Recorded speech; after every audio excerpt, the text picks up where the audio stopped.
Etong video na to, eto yung video na nahulog ako sa hagdan ng Sunday yan, B. Di naman masakit.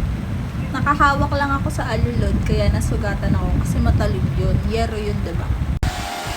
Ito na nga yung continuation ng aking kwento ng pagkahulog ko sa hagdan. Kinabukasan na awa ang aking daddy nang naririnig niyong background.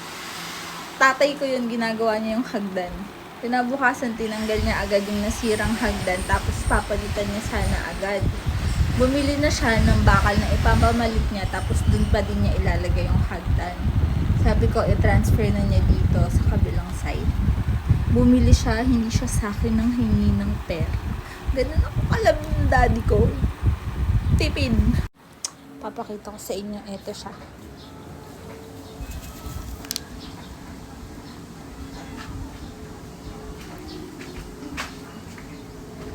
Kita pa ang piso net.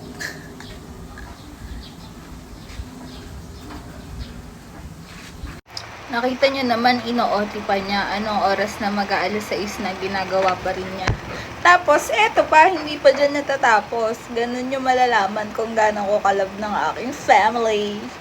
Kasi kung uubusin sa hagdan, parang nasa around 10K yun. Nag-story ako dun sa Blue App. Tapos, nag-story ako kasi niinis ako. Tapos, ang ate ko for the reaction lagi sa aking mga post.